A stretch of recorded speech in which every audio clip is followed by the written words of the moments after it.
Hello my YouTube family, कैसे हैं आप सभी। आई होप कि मेरी प्यारे सी यूट्यूब फैमिली खूब मज़े में होगी, खूब इंजॉय कर रही होगी। Good morning. और मैं आप सभी लोगों से मिल रही हूँ जुमे के दिन। तो अर्ली मॉर्निंग का ये टाइम है नमाज के बाद का, फजर के। तो मैंने सोचा ना कि आज जल्दी सुबह से ही काम स्टार्ट कर दिया जाए, क्योंकि आज हमारे घर में होगी नियाज़। रजब का महीना है, इसलिए हमारे घर में नियाज़ होती है। तो इंशाल्लाह कूंडों की भी नियाज़ होगी। और आज हम करेंगे सूरत मुल्क का पूरा। तो उसमें क्या करते हैं, जिन लोगों को नहीं पता है तो मैं उन्हीं लोगों को बता रही हूँ, जिन लोगों को मालूम है तो वो तो जानते ही हैं इस चीज़ के बारे में। अच्छा, क्या करते हैं, मीठी रोटी बनाई जाती है, मीठा पराठा जिसको कहते हैं, और उसमें खूब सारे ड्राई फ्रूट डाले जाते हैं और उसको बहुत अच्छे से देसी घी में बनाया जाता है। और फिर जितनी रोटियां बनती हैं उतनी बार सूरत मुल्क पड़ी जाती है और उन रोटियों पे फूंका जाता है और वो रोटी सब में डिस्ट्रीब्यूट की जाती है। तो हमने क्या करा, हमने ना 2-3 बार से हम क्या कर रहे हैं, बाज़ार से रेडीमेड आते हैं बड़े से बिस्किट होते हैं, वो बहुत अच्छे होते हैं, एकदम बिस्किट के ही टेस्ट होता है, मगर अच्छे वाले बिस्किट का टेस्ट होता है। तो हम वो ही मंगा ले रहे हैं और इधर उधर रिश्तेदारी में और आस पड़ोस में डिस्ट्रीब्यूट कर देते हैं।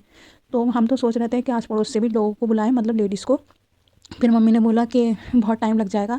और आज गली में ना सभी जगह, मतलब हमारे गली में काफ़ी सारे घरों में आज ही होनी थी तबारक की रोटी। तबारक की रोटी कहलाती है ये, सॉरी मुझे याद नहीं रहा था। मम्मी ने अभी बताया कि उसको तबारक की रोटी कहते हैं। बहुत सारे लोग तबारक करते हैं, कुछ लोग कूंडे करते हैं। तो जब हमारा घर नहीं था और हम हर तरह से दुआ मांगते थे अल्लाह पाक से, हर तरह से कहते थे कि अल्लाह हमारा अपना घर कर दे, तो हम मतलब चीज़ें करेंगे, नियाज़ें दिलाएंगे, खुशी मनाएंगे, हर तरह की अच्छे से अच्छी, बेहतर से बेहतर खुशी मनाने की कोशिश करेंगे।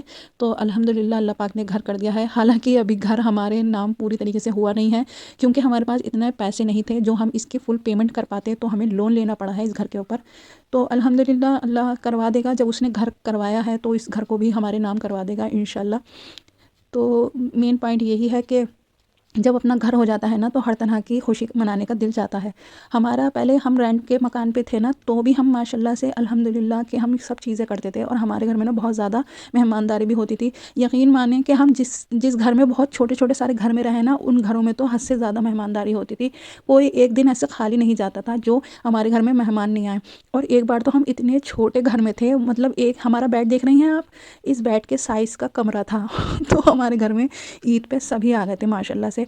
तो जैसी कोई आ रहा ना, तो जो पहले से बैठा हुआ होता था बंदा, वो बेड पे से उतर के बाहर खड़ा हो जाता था। फिर उसी जो अभी नए आए हैं उन्हीं के बैठे पे कोई और तीसरी फैमिली आ जाती थी, तो फिर वो दूसरी फैमिली उठ के नीचे खड़ी हो जाती थी।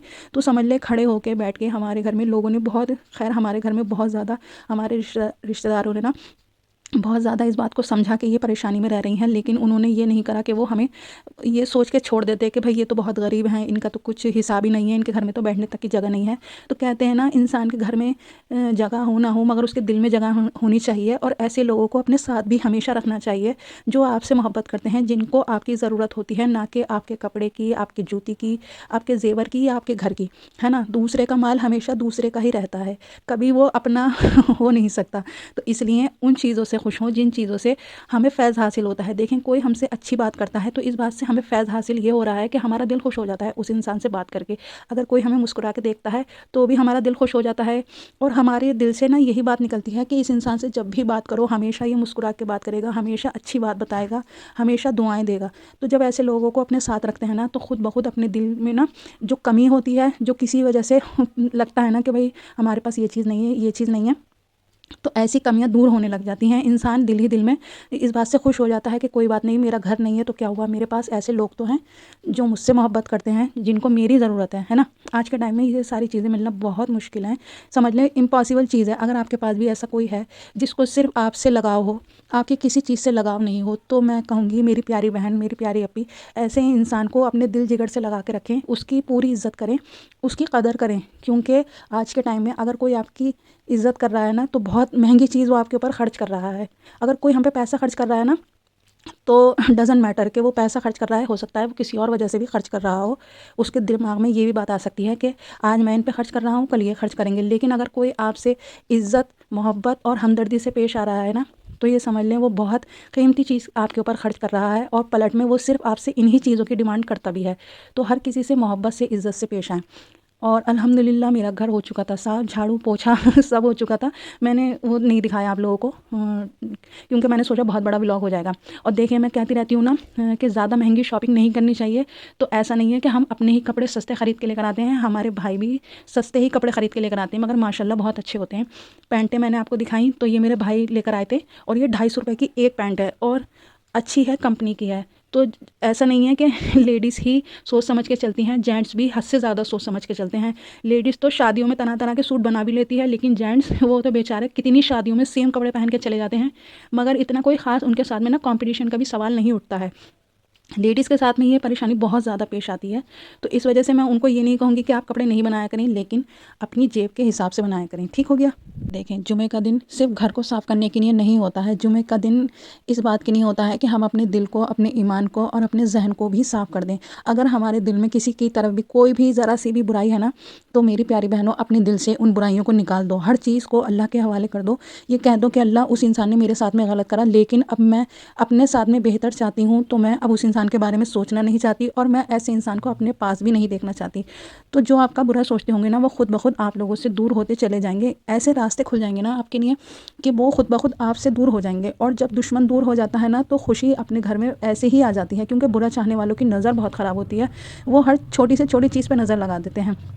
तो मेरी प्यारी बहनों, इस बात का बहुत ज़्यादा ध्यान रखना है कि कौन हमसे मोहब्बत कर रहा है, कौन हमारी खुशी से खुश हो रहा है और कौन हमारी खुशी में खामोश होकर दूर से बैठ के हमारी चीज़ों पे नज़र लगा रहा है। तो इस बात का बहुत ख्याल रखना है, समझदार बनना है। बेवकूफ़ी का वक्त तो चला गया, समझ लो बिल्कुल ही जा चुका है बेवकूफ़ी का वक्त। यहाँ पे हम कर रहे हैं तिलावत सूरत मुल्क की, और इन जो अभी मैंने आपको बिस्किट दिखाया ना, तो इन्हीं पे ही हम पढ़ेंगे और इन्हीं को ही डिस्ट्रीब्यूट करेंगे। उसके बाद मतलब उससे पहले ही रख दिया था मैंने कीमे का सामान, क्योंकि आज हम बना रहे हैं कीमे की पूरियाँ। मैंने आपको इससे पहले वाले व्लॉग में बताया था कि जुमे के दिन स्पेशल चीज़ बनाया करें, तो भाई ने कह दिया था कि मैं कीमे की पूरियाँ खाऊंगा, तो हम यहाँ पे वही तैयार कर रहे हैं। अच्छा, मैंने इसके अंदर आलू इसलिए डाले हैं क्योंकि मेरे भाई को ना पता नहीं क्या आलू से इतनी सख्त मोहब्बत है कि हर चीज़ में उनका बस नहीं चलता कि वो पता नहीं किस किस चीज़ में आलू डलवा दें। अल्लाह के बंदे बार बार पूछ रहे थे कॉल करके, तुम कीमे की पूरियाँ बना रही हो तो आलू ज़रूर डालना। तो मम्मी बोली भैया जब तुम घर आ जाओगे तब तुम पूरी खोल के देख लेना, आलू हो तभी खाना, नहीं हो तो मत खाना। तो ये समझ ले, जितना मैंने कीमा लिया था उतना ही मैंने आलू भी लिए थे, ताकि मेरे भाई का दिल खुश हो जाए। और क्योंकि मुझे वीडियो में ना बहुत ज़्यादा डर लगता है, मुझे ऐसा लगता है कि कहीं ऐसा ना हो कि तेल मेरे पर उछल के आ जाए। तो वीडियो की वजह से मैंने मम्मी से बोला कि आप बना दो, तो मम्मी बना रही हैं फटाफट से यहाँ पे कीमे की पूरियाँ। और ये बहुत मज़े की बनती हैं, बहुत टेस्टी बनती हैं। इसके साथ खटाई की चटनी ज़रूर बनाइएगा, क्योंकि उसी से जोड़ है। और सलाद होनी चाहिए, लेकिन उस टाइम कुछ ऐसा हिसाब था नहीं, सलाद का कोई सामान नहीं था। इसका मतलब ये नहीं है कि हम वो चीज़ खा नहीं सकते। जो चीज़ नहीं है उस चीज़ को छोड़ के आगे बढ़ जाना चाहिए, जो चीज़ है उसके ऊपर शुक्र भेज देना चाहिए, क्योंकि ना होने का शोर करने से अच्छा है जो है उस पर खुशी मना ली जाए, है ना। तो दूध आ गया था, मैंने दूध भी बॉयल कर दिया था हैंड टू हैंड।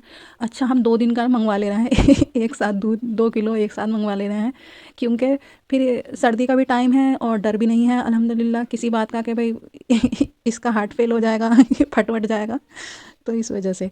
और मेरी प्यारी बहनों, अगर आप लोगों को आज का व्लॉग थोड़ा सा भी पसंद आया हो ना, और अगर आपने अभी तक मेरे चैनल को सब्सक्राइब नहीं करा है, तो प्लीज़ मेरे चैनल को ज़रूर सब्सक्राइब कर लेना, मेरी वीडियो को लाइक कर देना और एक प्यारा सा कमेंट करके मुझे ज़रूर बताना कि आज का व्लॉग आप सभी लोगों को कैसा लगा।